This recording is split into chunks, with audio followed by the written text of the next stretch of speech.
Okay, what I've got is maxim DL lined up here. The left hand side is test image from the second image of January 28th. The right hand side is the reference image, which is visible there, August 26th, some years back.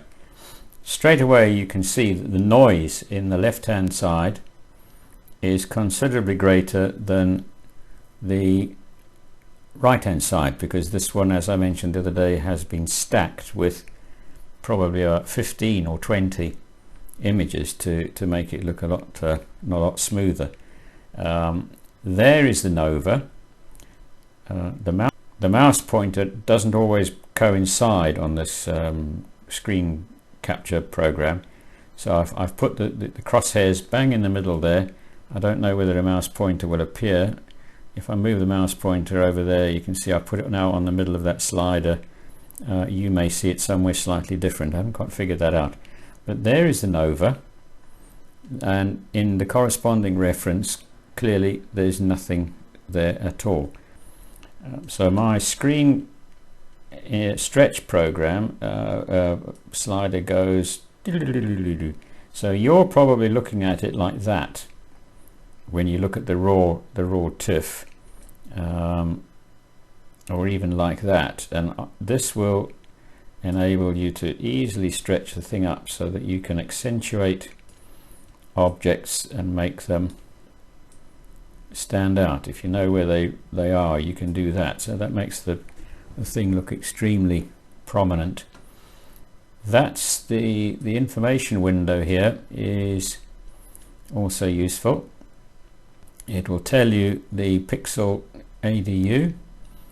So there's, I mean, the brighter stuff over here is what, 19,150. That pixel is the brightest, 14,065.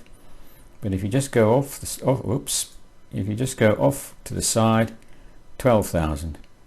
Now it's also interesting that if you move over to, it'll look at the average for a start. I mean, if we the average, if it's displaying the average, which I'm looking for, there it is, about 5 down, that will average everything that's in the main circle.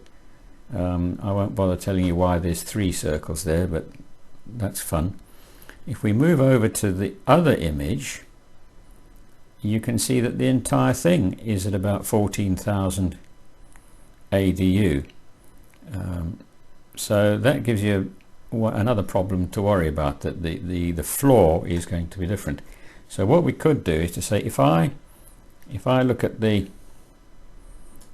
values here, and if I make this one, if I'll specify that to be 7,000 and let's have 16,000,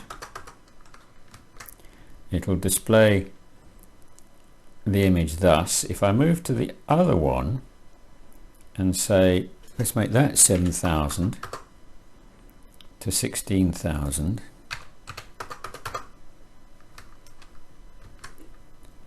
then you've got each image is now presented in exactly the same way. So you can see that the reference image is actually a lot brighter all over than this one here. Other things that this software does, which is quite useful, is if you go around a bright star such as that, it will give you an intensity reading. Over on this side here you've got intensity, and it will find the intensity of all the stars in this main circle and add them all up. So clearly we're looking at the intensity of the star plus a lot of background. So what you could do is to say, no, let's set the aperture radius to 3. That's a little bit small. Aperture radius to 5. Then it will decrease the size of that. So all the pixels in that circle add up to 83,931. And our little Nova adds up to 18,000. And this is the technique they use for working out the magnitude. If I have known stars, if I know the magnitude of that star and that star, then Maxim can tell me, if I hover over that one, it will display, give me a reading for the magnitude, which let's have a look. If I pretend that one there, extract from image, magnitude, if I thought that was a magnitude 14, then if I go over to there and hover around, that's not worked particularly. It's telling me the magnitude up here is 12. Not quite sure why that's not working so well. Maybe extract from image.